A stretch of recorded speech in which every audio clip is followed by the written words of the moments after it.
အခုပြပြပေးမယ့်သင်ခန်းစာလေးကတော့ background music တွေကို movie တစ်ခုမှာထည့်နည်းကိုကျွန်တော်ပြပြပေးမှာဖြစ်ပါတယ် background music တွေကိုထည့်မယ်ထည့်ပြီးလို့ရှိရင်ဒီ background music တွေကို volume လေးတွေကိုဘယ်လိုချိန်ကြီးရတယ်ဆိုတဲ့သင်ခန်းစာလေးပဲဖြစ်ပါတယ်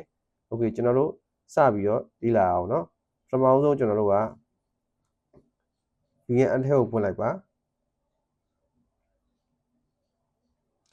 VN အထက်ကိုဖွင့်ပြီးတော့ကျွန်တော်တို့ကပေါက်လက်ခလိုက်နှိပ်ပါ new project ကိုဖွင့်ပါဗီဒီယိုတစ်ခုကိုထည့်ပါမယ် select ပေးပြီးတော့ next ကိုနှိပ်လိုက်ပါ play ကြည့်ပါ okay ဒီမှာ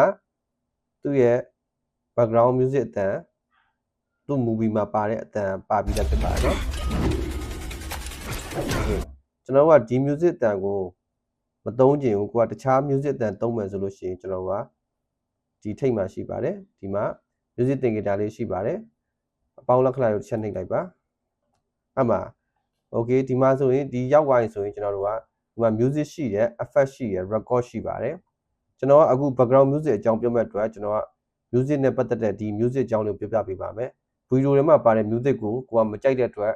ကိုစိတ်ကြိုက် music တစ်ခုပြောင်းချင်တဲ့အတွက်ကျွန်တော်ကပထမဆုံး music ကိုတစ်ချက်နှိပ်လိုက်ပါ okay အဲ့မှာနှိပ်ပြီးသွားလို့ရှိရင်ဒါကကြတော့ base in ပါတဲ့ music ပေါ့နော် base in ပါတဲ့ music ဆိုတာဒီမှာသူ့ရဲ့ဒီ VNS software မှာနေဒီ music တွေကိုမှာ original ပါပြီးသားပေါ့နော်အဲ့မှာကျွန်တော် blog ကိုတစ်ချက်နှိပ်ကြည့်ပါဟုတ်ဒီမှာ blog ဆိုရင်လည်းကိုကမိတ်ဆွေက blog ရိုက်တဲ့ဝါသနာပါတဲ့သူလားဝါသနာပါတဲ့ဆိုတော့ဒီ VN အထက်မှာဒီ blog နဲ့ပတ်သက်တဲ့တီးလုံးလေးတွေဒီမှာလာရှာပြီးတော့ကိုနားထောင်ပြီးတော့ကိုဒီ blog တီးလုံးလေးတွေသုံးလို့ရပါတယ်တော့အစမ်းနားထောင်ကြည့်ပါမယ်ဒီမှာ internet တော့လိုပါတယ်ဒီနေရာမှာခဏတော့စောင့်ပေးရပါတယ် okay အခုဆိုရင်ကျွန်တော်က internet ကနေပြီးတော့ download ဆွဲနေပါဒီမှာဒါကိုင်နှုံးလေးနဲ့သူသွားနေပါပြီဒါကျွန်တော်တို့ဒီ VN အထက်မှာပါပြီးပါတဲ့ဟိုတချင်းပေါ့နော်ဘေးရင်ပါတဲ့တချင်းလေးတွေဖြစ်ပါတယ်တီးလုံးလေးတွေဖြစ်ပါတယ်ဒီကောင်ကိုကိုကတစ်ခုချင်းနားထောင်ပြီးတော့ internet က download ဆွဲရပါတယ်ဆွဲပြီးတော့မှဒီကောင်ကို90ဖြစ်ပါအခု100လောက်ဖြစ်သွားလို့ရှိရင်ကျွန်တော်တို့ကဒီမှာအတန်လေးနားထောင်လို့ရပါပြီ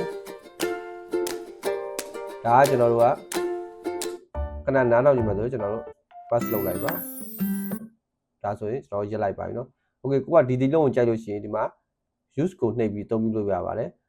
နောက်တစ်လုံးဒီမှာအောက်မှာကိုကြိုက်တဲ့ဒီလုံးတွေလည်းကိုကလေးကိုထပ်ချလို့ရပါတယ် okay ကျွန်တော်ပထမဆုံးစမ်းပေးရတဲ့အနေနဲ့ကျွန်တော်တို့ကဒီမှာကျွန်တော်ပထမဆုံးရွေးခဲ့တဲ့ download ဆွဲခဲ့တဲ့ဒီလုံးလေးပေါ့เนาะ WK watch ဆိုတဲ့ဒီလုံးလေးကိုကျွန်တော်က use ဆိုပြီးနှိပ်လိုက်ပါ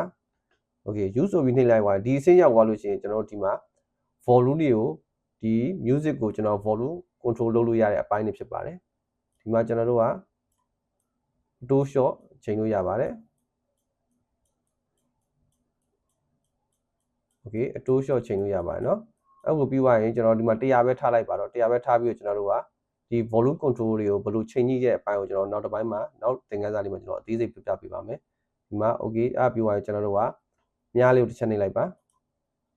okay ပြီးသွားလို့ရှိရင်ကျွန်တော်တို့ play ကြည့်ပါ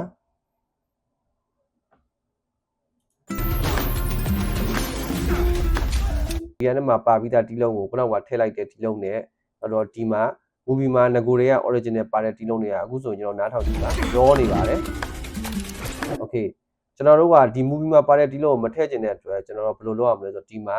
ရှိပါတယ် volume လေးကိုပိတ်လိုက်ပါပိတ်ပြီးသွားရင်ကျွန်တော်တို့က play ကြည့်ပါဒါပါပဲเนาะဒါဆိုရင်ကျွန်တော်တို့ကခုနကထည့်တဲ့ music လေးရတာအတန်ကြားနေရမှာပါ movie မှာပါတဲ့ဒီလုံးတန်ပျောက်ထွက်သွားပါပြီ okay movie ထဲမှာဒီလုံးတန်မပါခြင်းမဲ့နဲ့ကိုယ်စိတ်တိုင်းကြားဒီလုံးတန်တစ်ခုကို VN app ကနေဘေးရင်ပါတဲ့ဒီလုံးတန်ကို download လုပ်ပြီးတော့ဒီမှာအစားထိုးတဲ့သင်ခန်းစာလေးဖြစ်ပါတယ်ခင်ဗျာ